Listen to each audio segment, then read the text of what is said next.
Hi, welcome to Whiskey and Wool. I have a handful of new viewers, so welcome new viewers. Glad to have you. I hope you enjoy this episode. I am going to talk to you about my knitting and my spinning and what I've been up to the past couple weeks in terms of my crafting and I'll have a little bit of life stuff, and of course I have a whiskey chat for you too. So I want to just say that I've been home now, working from home, 100% at home, only going out to get groceries or medication for the past 4 weeks, thanks to the global pandemic that is going on right now. I am coming to you from New Jersey, which is northern New Jersey, which is right across the river from New York City. I have been watching the news about what's happening in my area with a lot of interest and a lot of compassion for the people that are suffering right now. And yeah, it's uneasy times, but we'll get there. We'll get through it. It'll be okay. All right, I'm going to actually put in the whiskey chat right now, so you will see me from last night. Actually, I filmed it last night after dinner, but before I watched Little Women. I'll talk more about that in a minute. But yeah, so I'm going to send you to past me talking about whiskey. So here you go. I'll tell you where to skip to if you're not interested in the whiskey chat, so you can get right to the wool. Hi there. I'm going to do a whiskey tasting.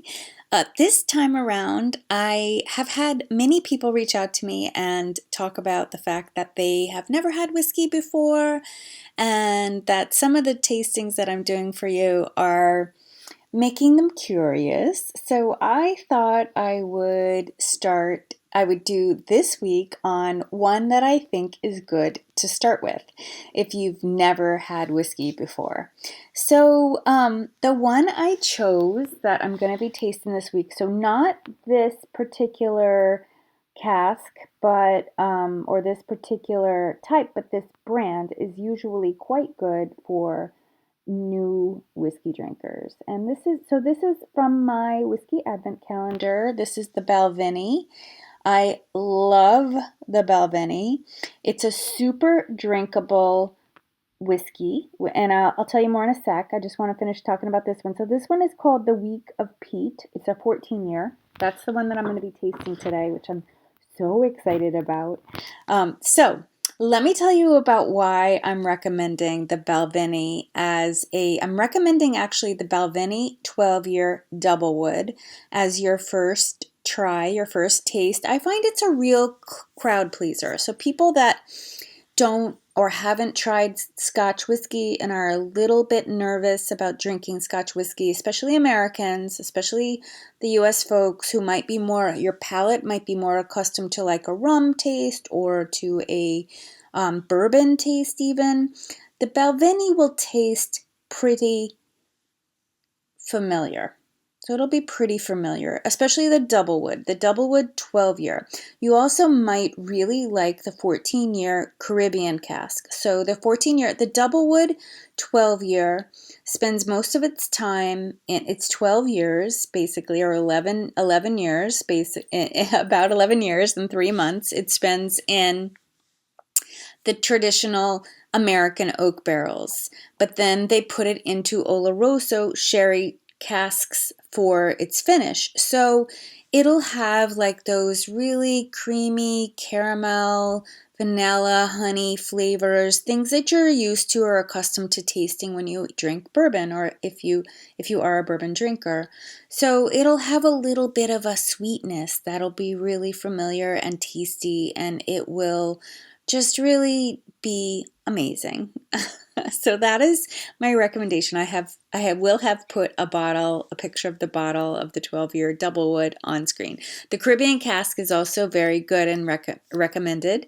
It's a little more expensive though. The Caribbean cask spends its finishing time in rum casks. So that's pretty interesting and cool. So that'll give you like that familiar rum flavors that's like very sugary, sweet, almost like you will taste banana and maybe even a little bit of sweet citrus like pineapple in it. It'll be amazing. It'll be so good.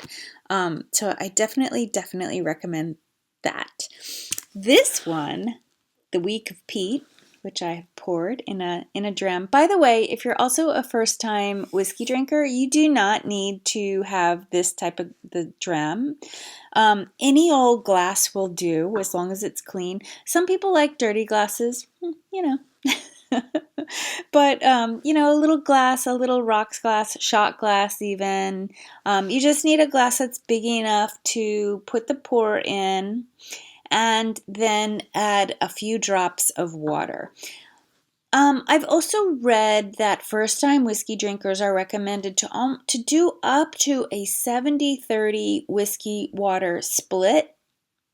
Now, you're not drinking it cold, you're drinking it room temperature. 30% water is an awful lot. Don't put ice ever. I mean, if you really want ice, okay. But I don't recommend ice because ice will numb your tasting buds and it will also, you won't taste all the nuances that I talk about every week. So don't use ice. Just a little bit of water will be enough, okay? So that is what I can tell you about the Balvenie. Let me tell you a little bit about, I'm just going to pop over to their website so I can talk to you about their story. So they were established in 1892, so they're relatively young for a Scotch whiskey distillery. And they were established by a man named William Grant, and they had a pretty, they didn't have any stoppage of their production as far as I can tell. They, handed it down father to son. I think the Grant folks still own it. Let me just see. They have a pretty famous whiskey master right now. I think his name is David Stewart. Yeah, it's David Stewart. As far as I can tell, the Grant family still owns the distillery. I don't see anything on their website about it. Gorgeous, gorgeous pictures, which of course I'm going to share with you.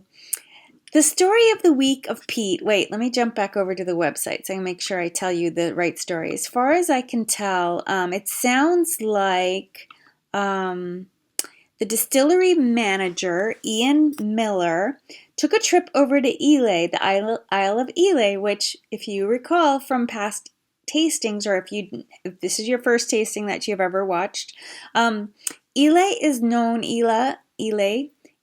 for. Oh, I didn't tell you. The Balvenie distillery is located in Speyside, which I'll put a picture, a Scotland map on right now so you can see the region. So Ely is like kind of diagonal across the map from Speyside. It's an island. Ely, an island that is off of Scotland that has 9 distilleries on it. They all are very peat heavy. So peat moss, which is a fuel in an ancient fuel, and I think it's still used as fuel today. It's soil essentially. It's like this really rich soil that you can burn. I don't really know all about peat, but I do know about what peat does to whiskey, and peat will give it a smoky flavor or a smoky taste. So anyway, Ian Miller went over to Ely and he toured distilleries because as a distillery manager, that's what you do. Of course, you go and, connect and see people and stuff. And so he came back to the Balvenie distillery and decided that he wanted to try it. So he ordered some Speyside peat for the kiln, and they began to experiment. And that is how we got this right here. Also, I'll put a picture on screen of what the box looks like. I've never seen this in a liquor store. I've never seen the Week of Peat in a liquor store. I've seen Balvenie, I've seen the Doublewood, I see that all the time. I've seen the Caribbean Cask, and I've seen a couple others. And I know that if you are willing to order online, you can pretty much get anything. Like, you just have to put a couple orders. I mean, at the time that I'm recording this, there's a global pandemic going on, so I can't swear that those supply lines and supply chains aren't being disrupted somewhat. Apparently there's high demand right now, so there's that. So who knows? But anyway, yeah, so that is the story of the Week of Peat, and I am going to now do a little tasting and let you know what the Week of Peat tastes like. Okay, sorry about that. I had to go get water in my glass because I poured it and I forgot to put water in. Okay, so this is the Balvenie, the Week of Peat 14-year. Oh my goodness. So already, I smell like there's an overwhelming sweetness in the nose of it, and it's honey, but it's also, there's something richer, like almost like cake or something like that. I think this is good. So here's my expectation, knowing what I know about the 12-year, the Doublewood. This is going to be like smoky caramel, honey, vanilla. That is my expectation. Okay, let's see if I'm right.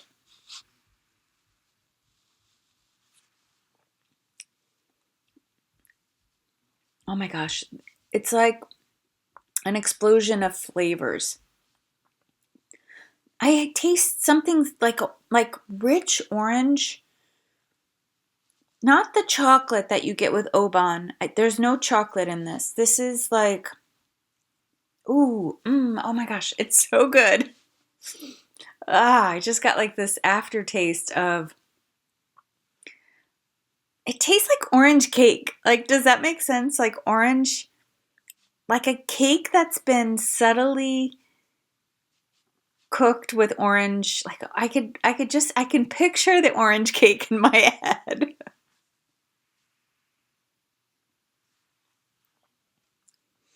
You definitely get vanilla up front.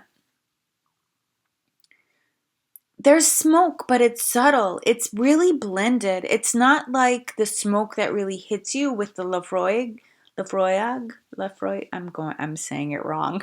The Islay whiskeys. The smoke really kind of hits you in the middle of the palate. This is very blended. Like, it's got a smokiness, but it's subtle. It's downplayed. So I'm not sure what exactly they do to get the smoke, like the difference in their processing with peat versus not peat.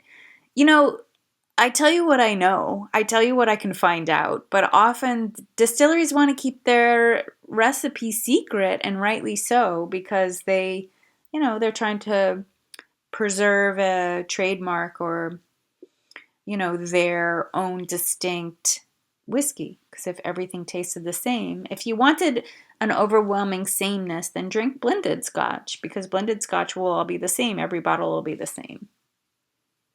Okay, I'm sorry, I just have to, oh my gosh. It's orange cake. This is orange cake in a bottle, in a glass.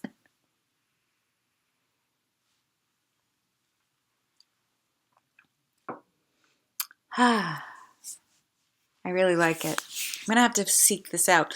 So, price points wise in US dollars, I think the Doublewood is around $60, $55 or $60. This is about double, so this is about $110, $120. The Week of Peat. So, yeah, gonna have to think about It's an investment that you hide and only bring out for yourself. That's how that works. Okay, let me tell you what the tasters. I'm gonna go to my favorite website, flavier.com, and tell you what they say about the week of Peat. Okay, so the Balvenie distillery is just up the road from Glenfiddich on the north side of Dufftown, smack in the middle of Speyside. The young William Grant, who established the distillery, he worked at a nearby Mortlach distillery, which I don't even know what they make anymore, if they're still alive and working. Mortlach distillery, not, of course, William Grant died many years ago because he bought the Balvenie in 1886. Okay, but it didn't open until 92. I guess, you're making something, you're investing in time when you decide. I find that, like, that thought processes of, like, I'm going to open a whiskey distillery really interesting, because you have to wait a while before it's a long haul before you have something that you can sell. Anyway, back to the tasting. Okay.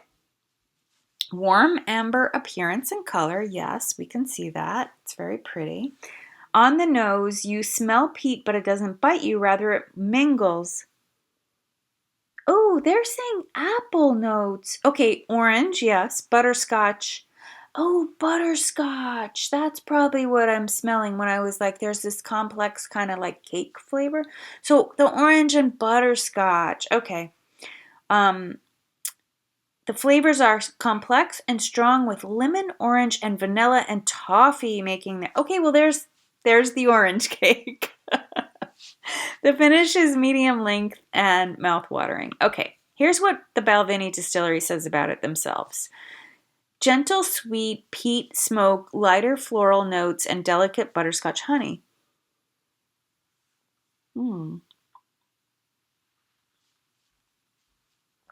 Okay, I can go with that.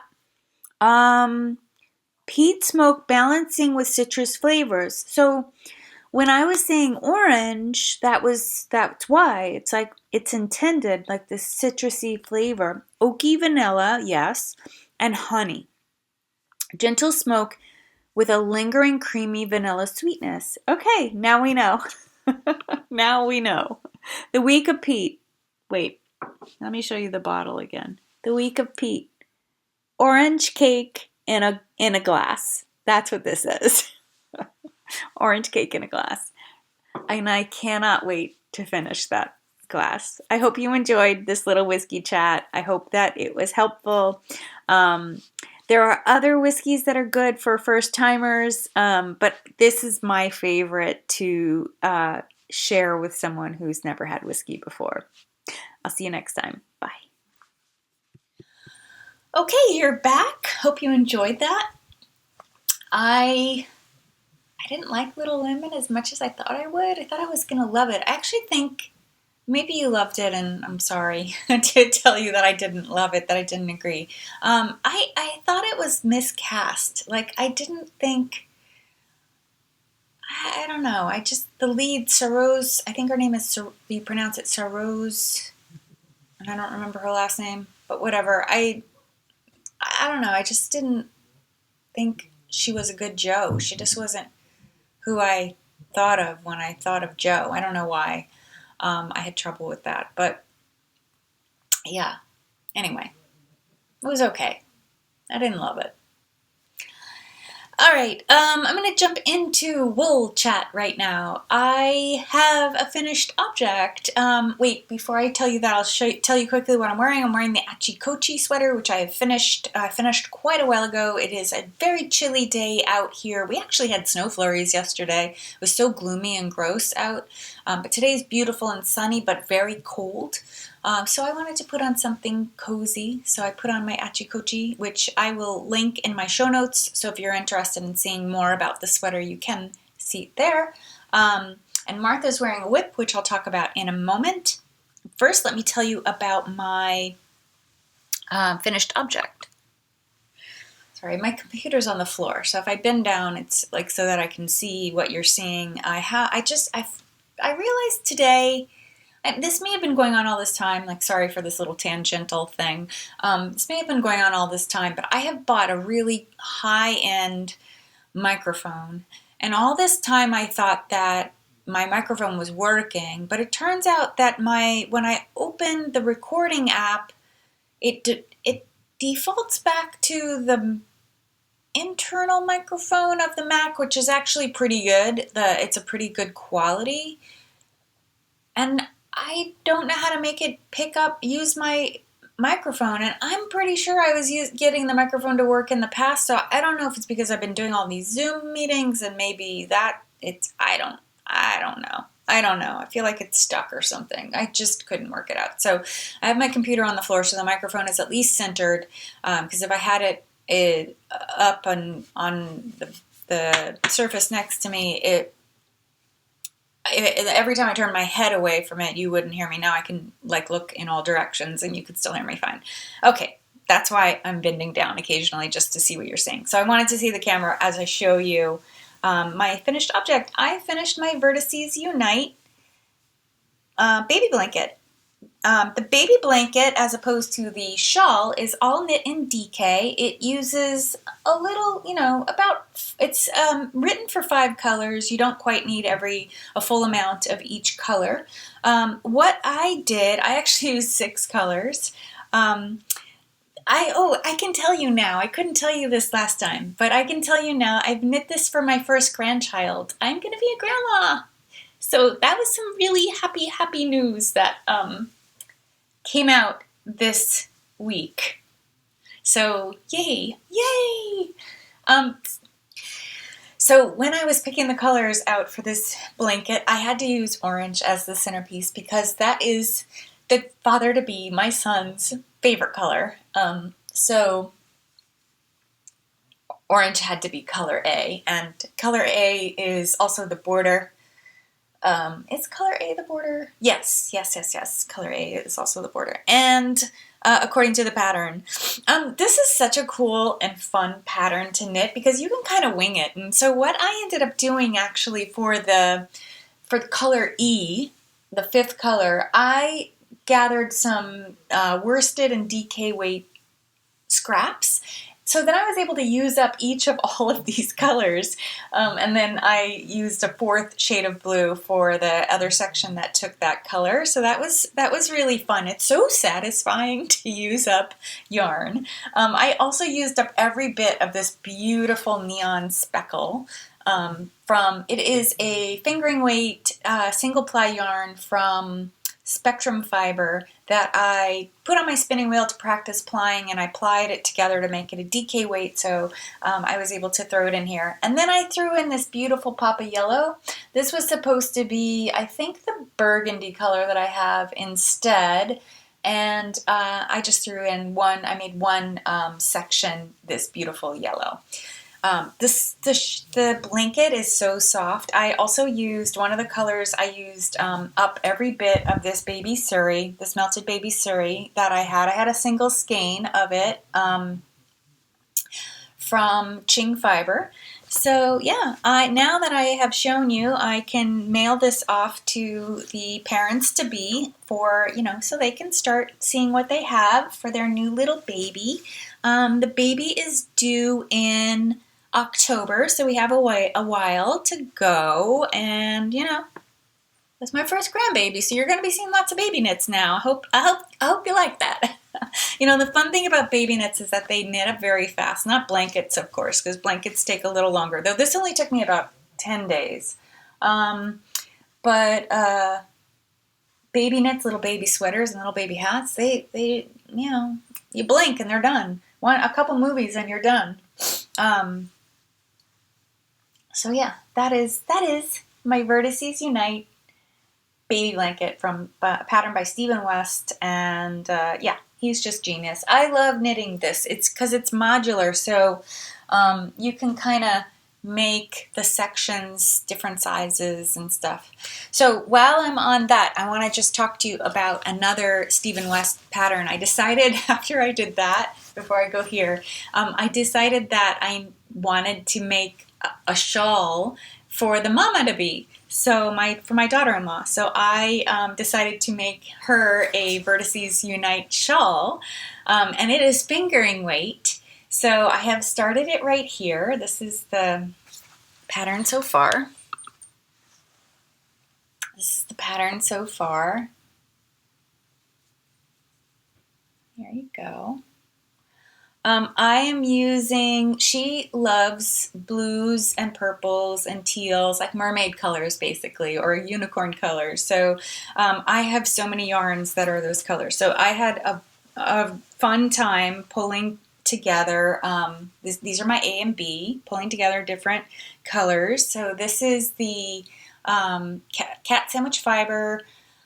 Ooh, I don't remember the color name. It's what I have left over. It's a leftover almost full skein from a sweater that I made last summer. So I'll put the color name in there. It has a little bit of glitter in it, so it's pretty, very pretty. I want to say it's like garden something. Garden, I can't remember. And this is a special one-of-a-kind club color from Voolenvine. It is from a club color that she did, I want to say it was 2 years ago, called the Inner Circle. So this is the Night Court color. It's from the book A Court of Thorn and Roses. And she did a Inner Circle yarn club, like a 3-month yarn club, where each month you got a different color based on the book, based on that book series. So that's what this is, this beautiful, perfect, right up her alley, right? It's teal, purple, and blue. And I really love the way the two are knitting together. There is a section of the shawl where this will be alone, so she'll get a nice big chunk of that by itself. The other colors that I chose, these two will be knitted together in the next section. So this is another cat sandwich fiber yarn from my advent calendar. It's really pretty. I just wanted like a pop of purpley pink green. And this is from a yarn dyer. I don't know if she's still dyeing, but I'll put some info on screen once I look it up. But it's this company called Tangled String. This is a one-of-a-kind, I think, no, maybe not, Winter's Treasure. I don't know, I got this a while ago. It was, remember, maybe you participated in, like, fiber gifts, the Grant Your Fiber Wish, those things. So that was where I got this. I had granted some wishes, and this came to me in the mail from the dyer because she was granting one of my wishes. So it was really sweet. That was fun. Granting those wishes is fun. Okay, and last I have, and I'll try to show them to you all together, though I lost one. Last I have this beautiful yarn. This is by Nox Yarn Company, and it's the colorway Reverie. I just love it. I bought this actually when Westworld, in the first season of Westworld, and I don't know if it was based on that, but it was when they talked about the robots using Reverie or having reveries. But yeah, that was what made me buy it. I just thought it was kind of a beautiful, nostalgic name. And then also just gorgeous, gorgeous color. It's got, I don't know if you can see well on the camera, but it's got blues and teals and purples. It's like kind of a darker version of the Voolenvine. They're so complementary, though, to each other. They just have to be together in a shawl. So let me see if I can show you everything. You can get the full picture, because the yarns will crisscross with each other, and some of them will get blended together. I think these two, no, this one and this one get blended. Those two get blended together at some point, but they're all next to each other at different points in the shawl, and I just dropped everything. Okay, I'll reorganize this later. But this, I look forward to doing this. I think this is going to be a really fun knit, and I'm going to try to modify the pattern somewhat to get to use up as much yarn as possible, because I just want to crank through it. And that the little skein, that's a half skein that I got in my cat sandwich advent calendar. I have another one, another half skein. So if I need more than half a skein is like 210 yards or so, 220 yards, I can easily get some new stuff. So, okay, let's talk about what Martha's wearing.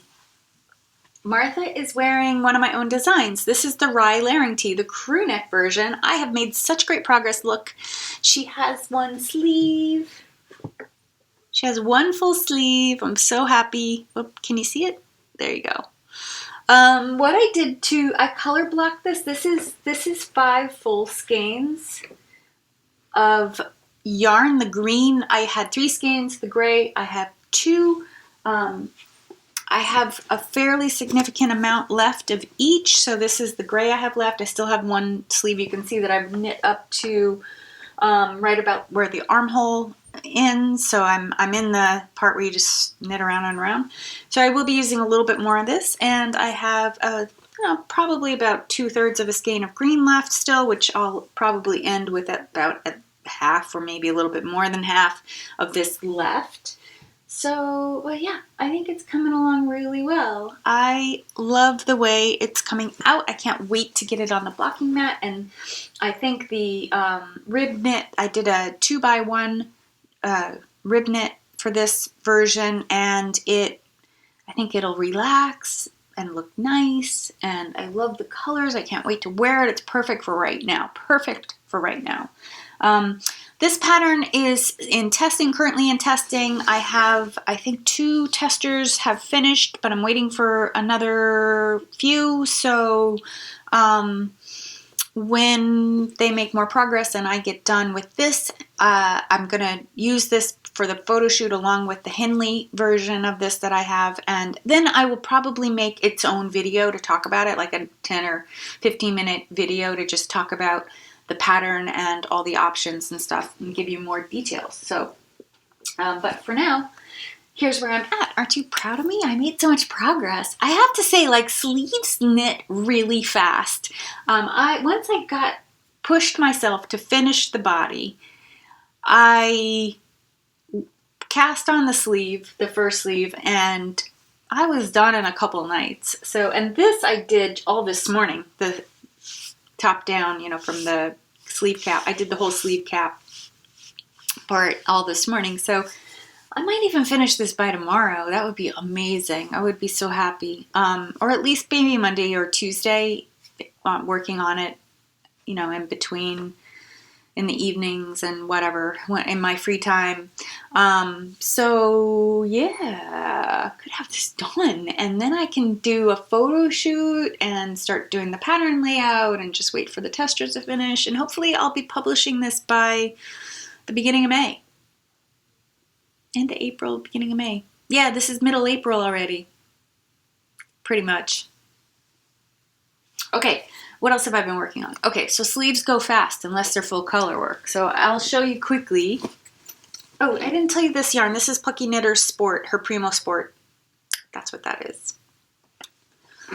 In the colorway Aunt Bootsie and Full Steam Ahead. Full Steam Ahead I got in a D-stash, so I don't know if they still dye it. I think they do. I think I've seen it. Aunt Bootsie I've seen a few times since I bought it. I bought this yarn at Vogue, the green one at Vogue Knitting Live, New York in January 2019. I've had it a while. I've had this sweater on my mind for quite a while. I actually bought the gray first, and then I went looking for something that would coordinate well with it. So yeah, so I think I did all right. I love the neck. I just love the way the neck fits. Yeah, very happy with it. And you knit this all. This is on US size 5 or 3.75 millimeter needles. The entire thing is that. And I did change to a 1x1 rib for the bottom trim and for the sleeve trim. I went to a 1x1 instead of the 2x, just because I wanted to give it some sort of like a border. And I like the way 1x1 rib operates. The fabric that 1x1 makes. Okay. Sorry. digression back to the Rye Layering Tee. Okay, so I am working away still, still on the single sleeve, on the Stonecrop Cardi. I do really love this sweater. I just really wanted to finish the baby blanket, and then after I finished the baby blanket, I decided one night to push myself to finish this body, and once I did that, that was it. That was all she wrote. I just kept knitting on this. And I'm going to push myself to finish this over the next couple days, and then I will be circling back to this. I knit this one section right here since you saw it last time. This is a pattern by Andrea Mowry. I'll pop a picture on screen of her pattern. This is the first time you actually get to see it up close because I haven't, I've had it on Martha the last two times. Hopefully I'll be wearing this next time, or maybe I'll be wearing this and I'll show you this and then it'll be done, I hope. Yeah, colorwork sleeves take longer. It's very fiddly to be knitting through, you know, carrying the color around and round. I figured out though with the sleeve length, I tried it on and I've got to knit this section right here. Again, I don't think I do another section of knots, though I'll try it on again once I finish that. So that's what I'm actually working on, this section of arrows right here. That's what I'm working on right here. And after I finish that, I do another checkerboard V pattern, and then I think that's all I do. Then the rib cuff, and then I think that's then I'll be done with that sleeve, and I'll just go over to this sleeve. So who knows? I might still be showing you this as a work in progress next time. Not really sure. I'll quickly tell you about the yarn. Hopefully you're not too bored hearing about it. If you're a returning viewer, it is The Minimalist by Uschitita. It is 100% Highland wool in the colorway Freibad. I'm not sure what that's a reference to. I haven't been able to figure it out. Maybe if you know, you could tell me. My contrast yarn is Spincycle. This I am using Stay Out of the Forest. Let me make sure I'm showing you this thing. Her Dyed in the Wool. What the pattern was written for, actually. Not the color, but the yarn. I think she used magpie fibers in the pattern for hers. I wanted to use up yarn in my stash, so I ended up just buying one skein of the Spincycle Stay Out of the Forest to finish the sweater, but I had all the other yarn in my stash. I'm going to talk to you about my stash down this episode, but when I get to my acquisitions, I will talk to you about that. All right, I have one more whip to show you, and then I'm going to move on to spinning, and then I'm going to do acquisitions. So maybe this episode won't be so long, but I say that all the time, and then it ends up being really long. I feel like I'm moving really fast, though. Okay. I did another Andrea Mowry. I wanted to knit the Throwover. So I knit through the color work and then I put it down to work on other things, but here is my Throwover. Isn't it pretty? Oh my gosh. Again, I really wanted to use yarn I had. So I'll put a picture of I probably already have put a picture of what this looked like. This is based on Andrea Mowry's pattern. It came out I bought the pattern when it was on sale, like about 2 weeks ago. Because it was after did I show you the yarn? I think I showed you the yarn last time. Yes, I told you I was going to cast it on. So it was about 3 weeks ago, 2.5 weeks ago. I ended up buying, and I don't have them here. What did I do with them? Oh, I know where they are. All right, I'm not gonna go get them. But I had this yarn, the main body color. It is Kim Dyes yarn. This is the rest. I have 4 skeins, which should be plenty. The turquoise is Kim Dyes yarn. Beautiful turquoise. It is a Polworth silk blend. It's so pretty. Oh my goodness. Could you please focus?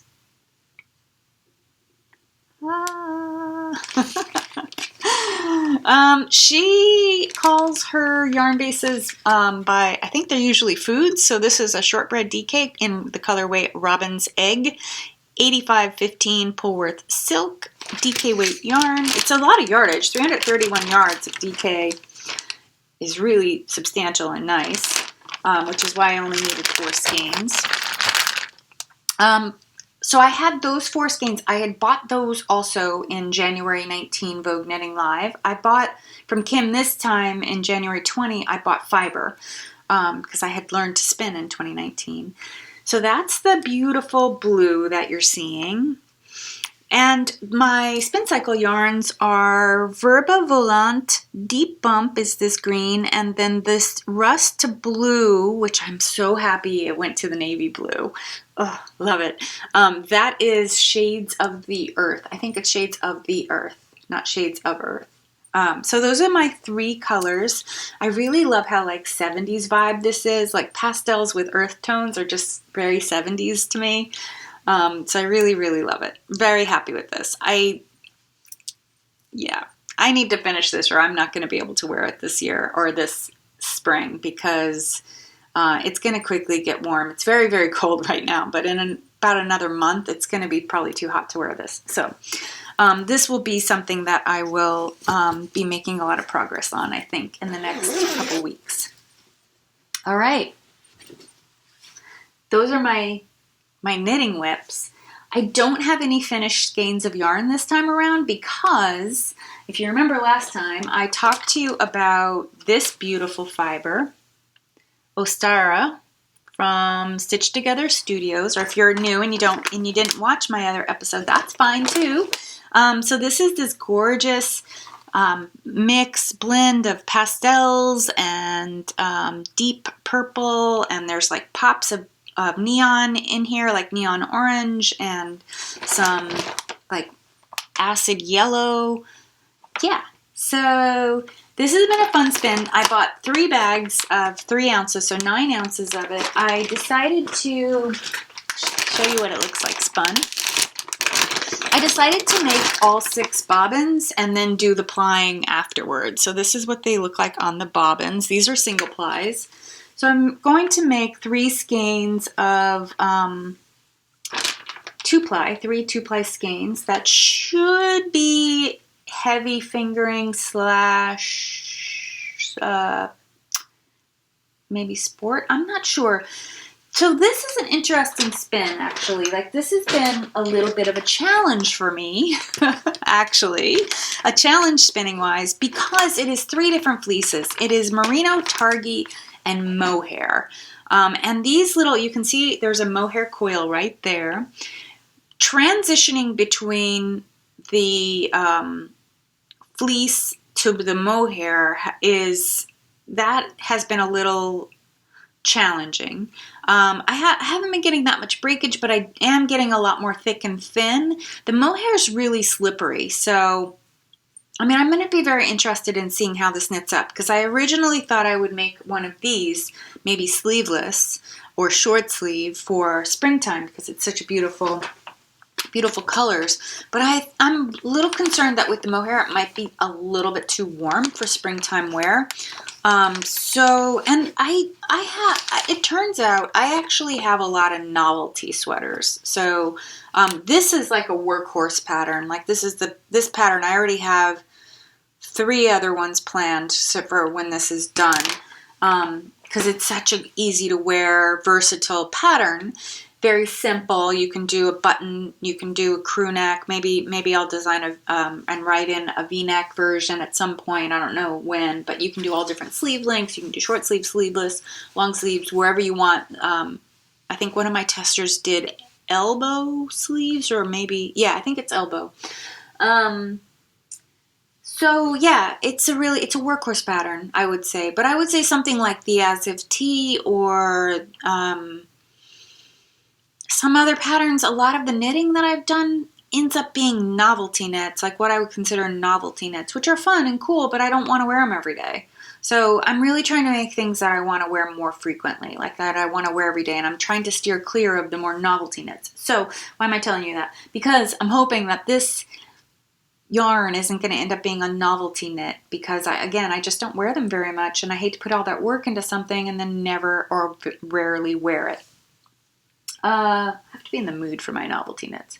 So yeah, that's where I'm at on spinning. I have 4 bobbins done. I've got 1 bobbin in the works over there, and then the fleece, enough fleece for another bobbin full of that yarn. So next time I should have 3 full skeins to show you, and I might, if I have time and I am inclined to, I will swatch too, just to get an idea. I need to have an idea. I've got to see it in a swatch to get an idea of what type of garment this yarn will be good for.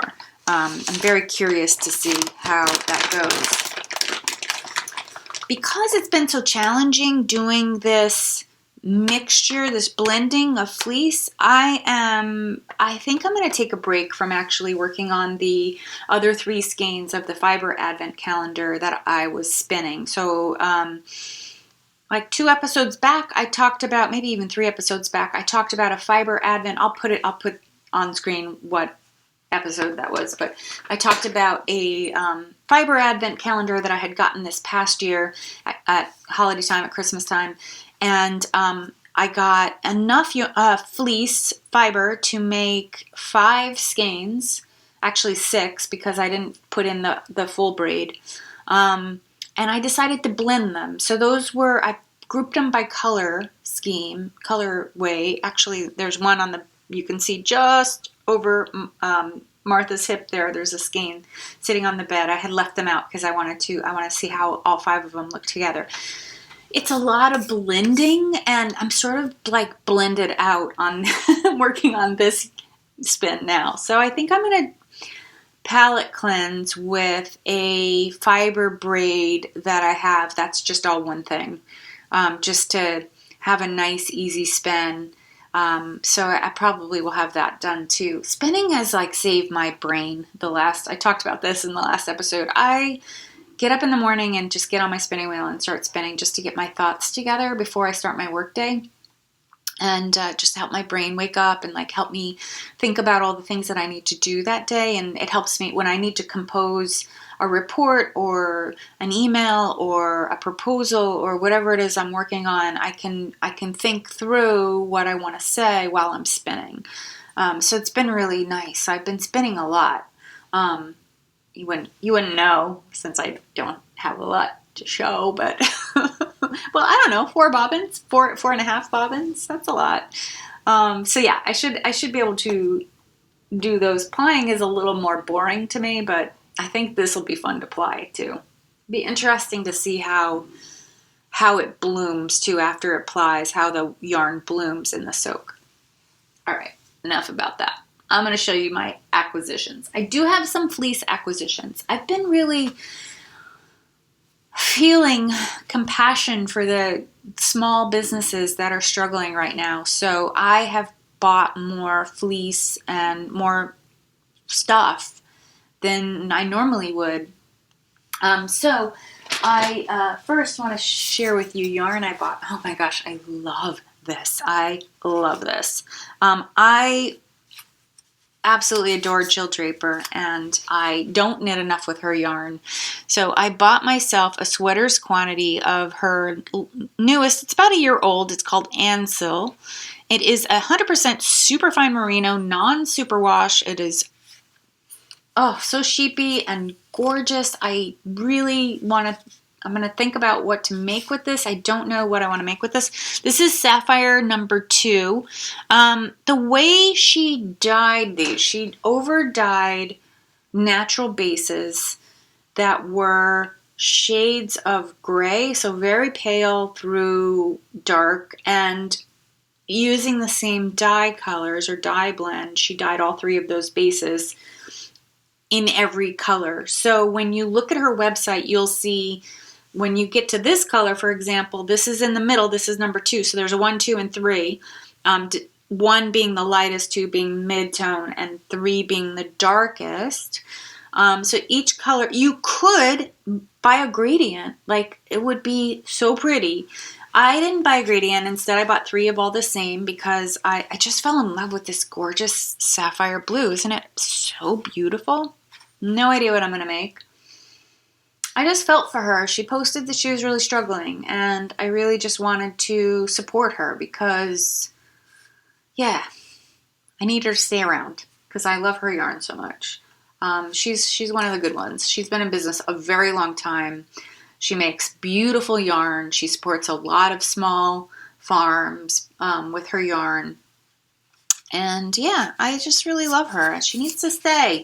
She needs to stay in business. So hoping that my small purchase and me talking about her here will help her survive. Yeah. Okay. So I think I explained that well enough. Take a look at her website. If you're, if she has many more, rather, not just fingering weight. Of course, she has DK and beautiful, beautiful yarns. Just amazing, beautiful yarns.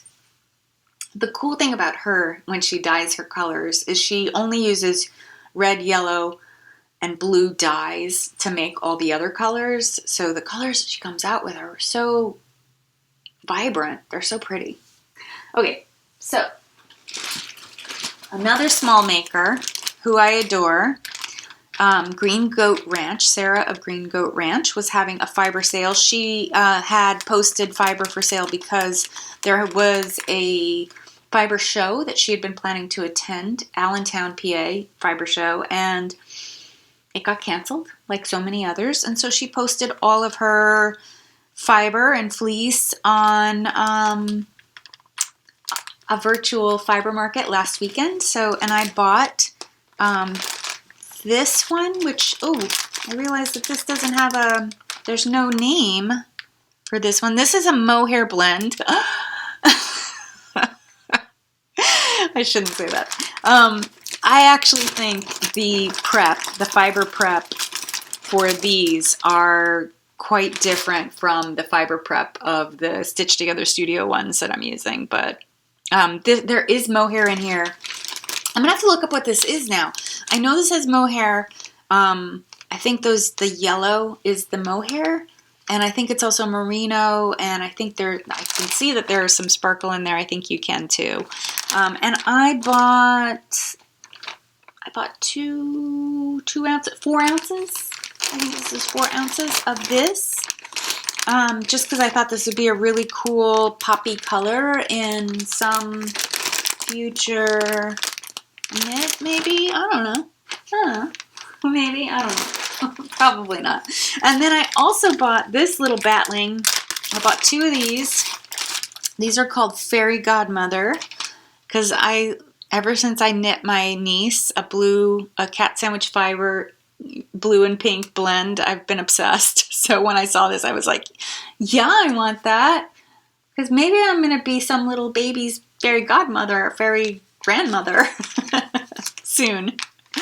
Anyway, this is a wool, silk, bamboo, and sparkle blend. Again, it's Green Goat Ranch.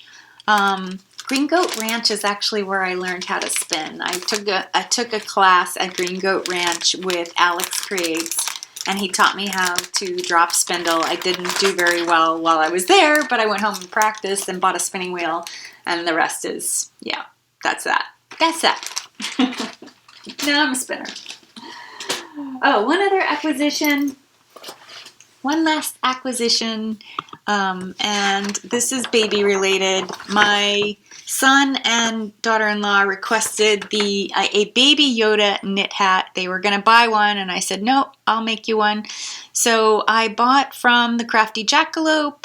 It actually has Princess Leia too, but I bought the Yoda kit, Baby Yoda kit. There's such a cute picture in here. I just love it. It's so cute. So I haven't started it yet, but the kit came with the pattern, which was also downloadable, and the skein of wool superwash, of course, so it's easy for the parents if they have to wash it. And it's DK weight, so just enough to make, and it's that slime green Yoda color. So I will be making that soon. Before the baby's born, for sure. I don't know how soon. This might be a good knit for the summertime when you don't really want a lot of heavy knit sitting on your on your lap or anything. Though I don't know, like summertime knitting, if you've watched me for a while, you'll know I'm not so much like a summertime knits person. Like I'll just keep knitting wool. Every summer, every time like around June, I'm always like, oh, I should make a linen something. I should knit some linen. And then I go looking for linen, and then I'm like, by the time it gets here, I'm going to be in fall gear. And yeah, one of these years I'm going to plan enough so that I can knit a linen t-shirt, or something. Maybe that in linen would be really, I should try that. That would be good in linen. That would be fun to knit in linen. You can knit this. This is a rib knit, but you can knit this in stockinette. I have one tester knitting in stockinette, and I'm looking forward to seeing how it looks in stockinette. So I could knit this in stockinette. I love linen, wearing linen in the summer. I wear linen all the time, linen t-shirts, linen pants, linen skirts, lots of linen, because it's so comfortable and it dries really fast. So if I'm in and out of the pool, I can throw on like a linen dress or something, and I look fine to go to the grocery store or whatever. So yeah, anyway, why did I talk about linen right now? I don't know. I'm still drinking coffee. Maybe I'm a little wired.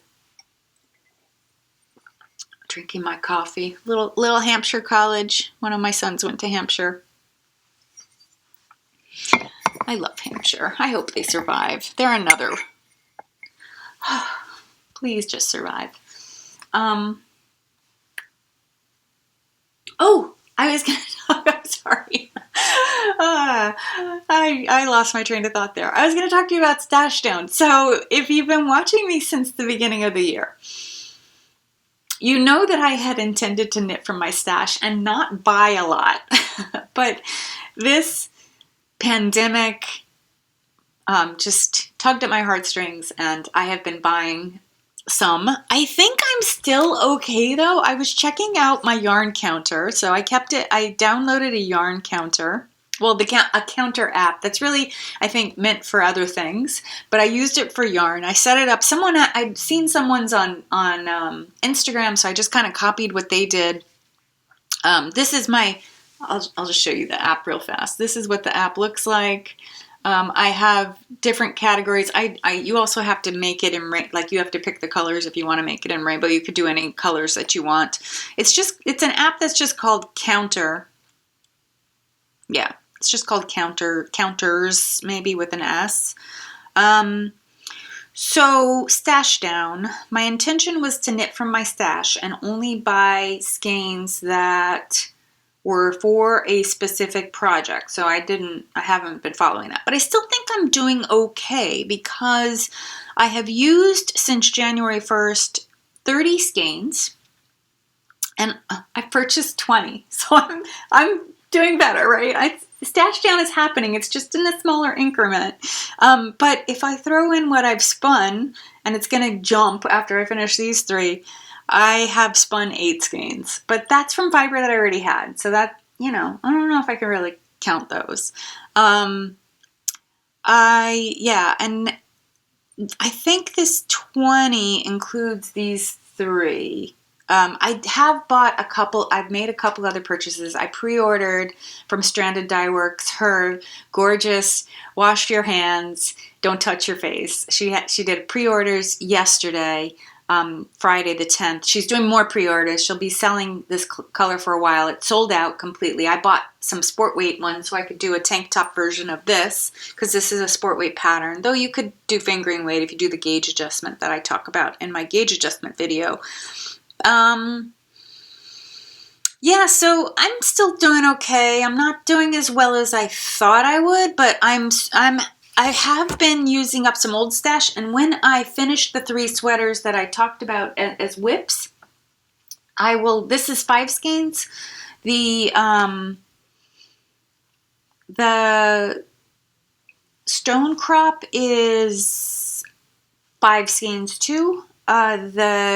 And the Throwover is 5 skeins. So that's another 15 skeins right there that I could potentially be done with in a couple weeks. And then that would mean this would go up to 35, used. Another 45 used. And only 20 purchased. So then I'd be doing really well. So anyway, I'm not going to worry about it. I can definitely afford the yarn that I have bought. I am lucky and blessed that I still have my job, and I don't think we're going to have any issues with layoffs or furloughs or anything like that. I think that we are solvent. There is some concern that we're going to get a hit to our enrollment, but it could go either way because we're a local college centered in the middle of a very highly populated space, like metropolitan area. We may actually end up with students that visiting students who don't want to leave, go back to campus, to their faraway campus. So who knows? We don't really know what's going to happen with enrollment and revenue and stuff. Right now it's too early. There's just a lot of nervousness, but I don't think I'm going to lose my job. So I feel confident about knock wood. I feel confident with my spending, and I think I'm doing okay. And I'm certainly happy with all my knits. They're all making me happy and bringing me joy, and that's what we need right now. So I hope that I brought you a little bit of joy and a little bit, put a smile on your face, maybe, sharing with you my silly stuff, and I hope you enjoyed. And please like and subscribe. That helps my channel grow and get out there and be seen by others. And I will see you again in a couple weeks. Take care. Have a great couple weeks. Happy Easter if you celebrate. Happy Passover if you celebrate that. I know there's probably another holiday that I'm forgetting. So happy whatever you celebrate. And I will see you soon. Bye.